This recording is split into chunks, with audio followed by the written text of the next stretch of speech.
Okay.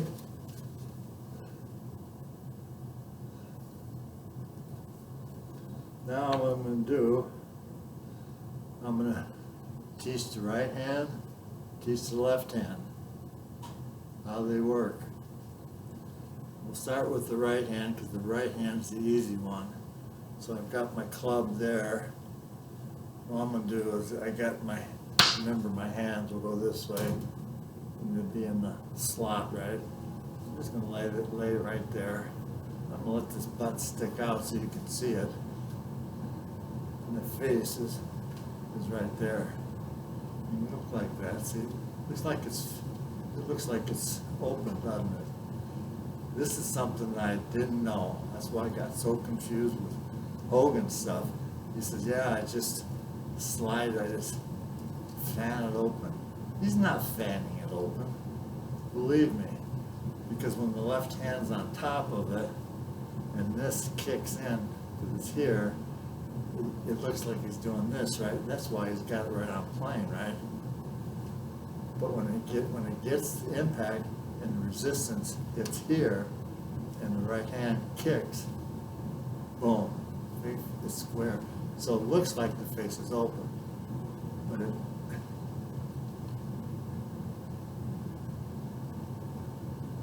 see that? And so the club, when I played golf, I tried to keep the face square all the time.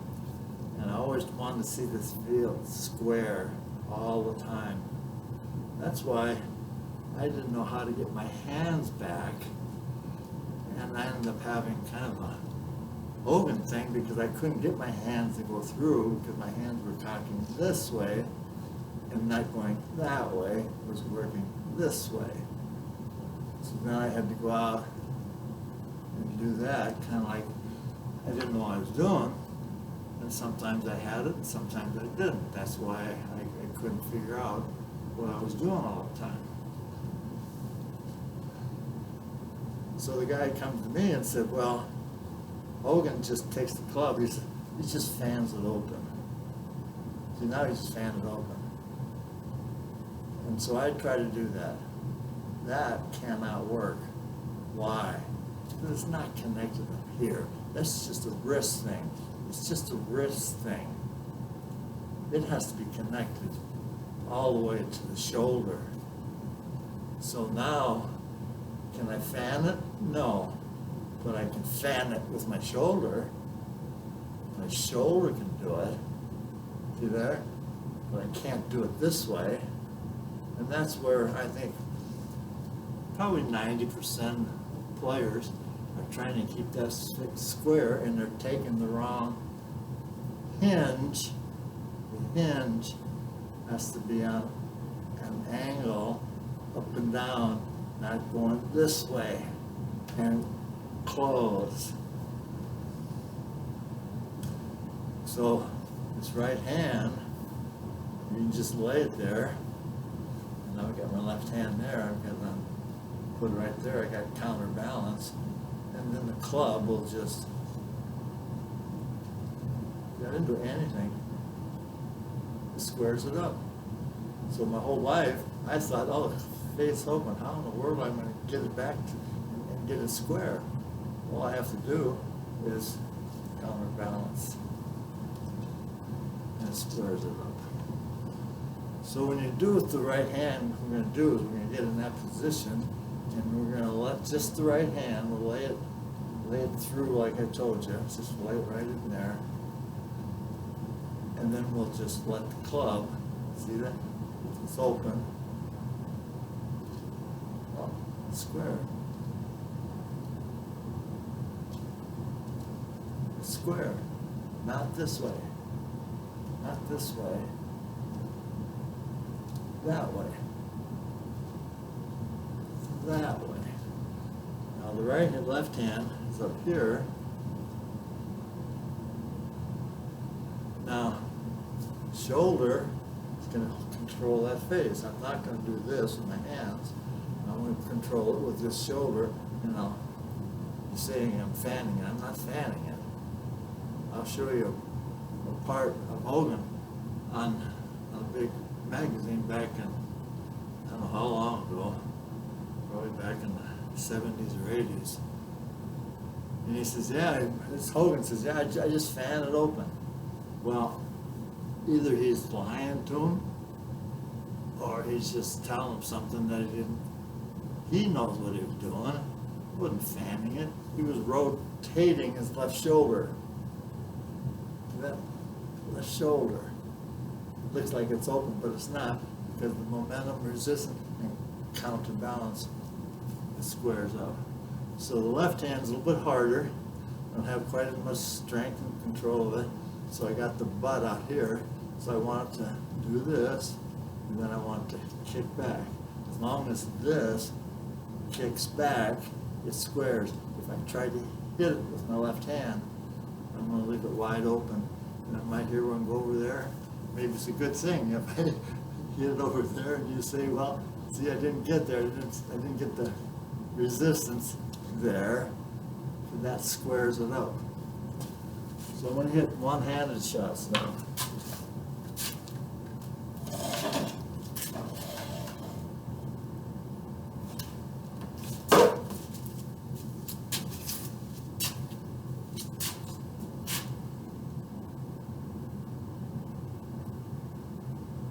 So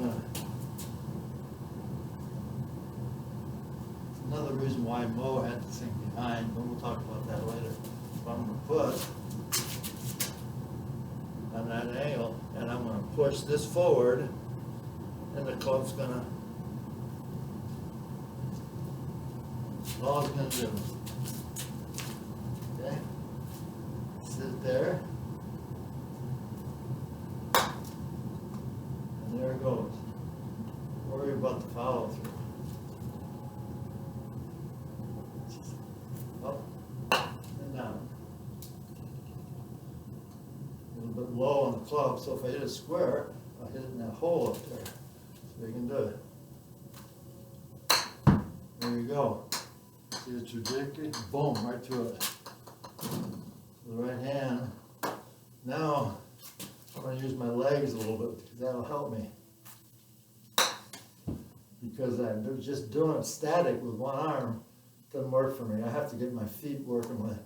So now I use my feet. Boom. Dancing with my feet. Just cock. Boom. Right at it. If I try to stay static, I don't hit as well. You see that? Right square through. Waggle. With the knee, go down and through. Made a bigger swing the way it went. So that's how the right hand works.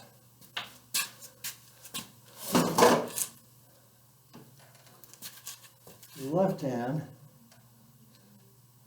is going to rotate that way. You think the face is open, then when I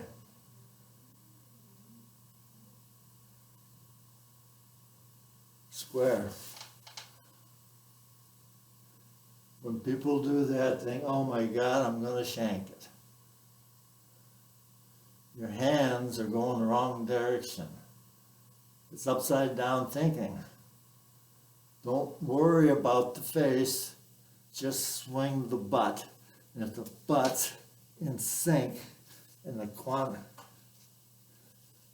if he does this, counterbalance the grip, faces be square. Don't worry about the face.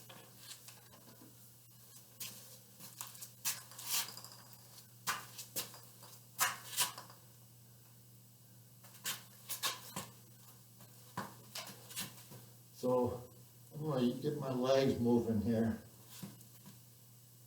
See what I'm doing? I'm just going to get on top of it. Okay, pretty solid.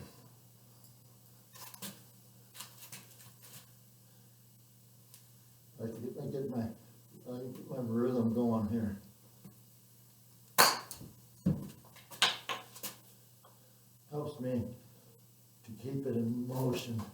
instead of trying to do a static.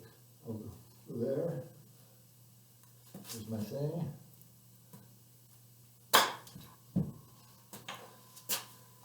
That's solid.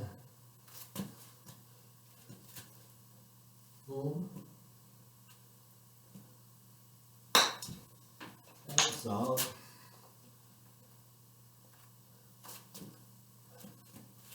Now let's see if I can hit into that hole there. Almost.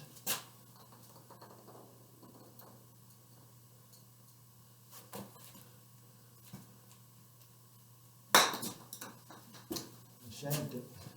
Now why did I do that? Well, I had the club up in the air, and I didn't squat because I didn't stay in sync with my knee. I gotta get that knee, and then if I let it go,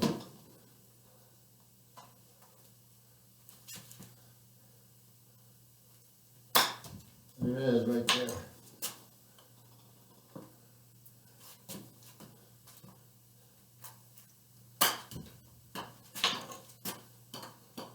And the more you practice, you get solid.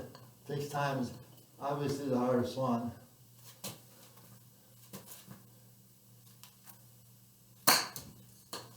There you're going.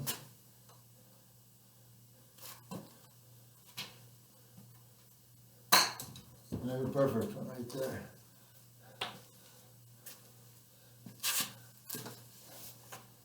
And the more practice you get it.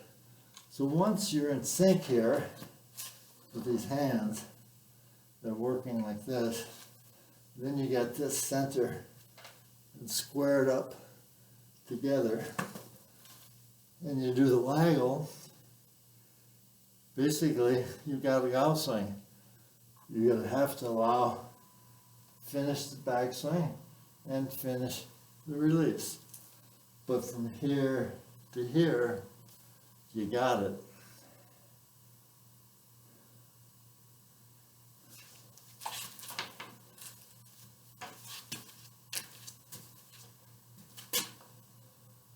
So what I'm going to do, I'm going to make a little waggle. Just a little waggle.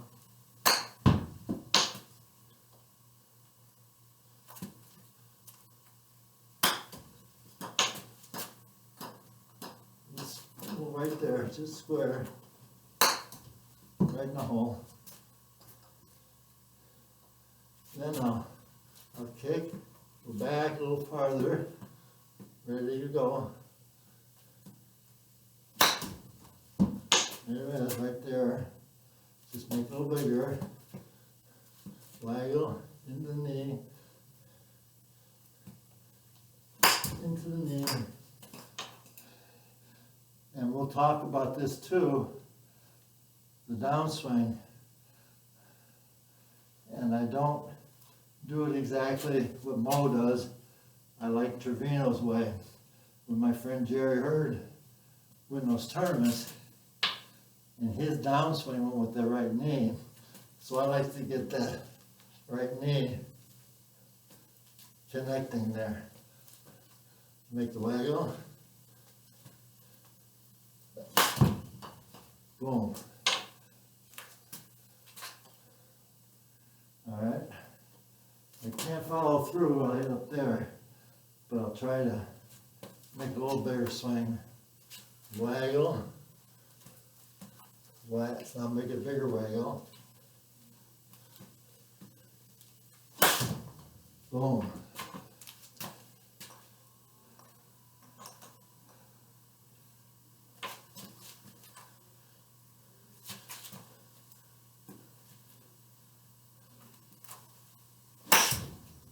Boom.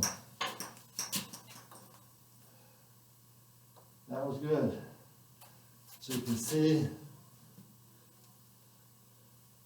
clubs all the way in the slot. See, it's right there. It's right there. There. There. Boom.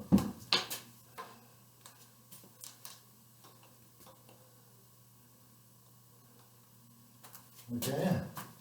in the slot. Roll it in there. That's the slot.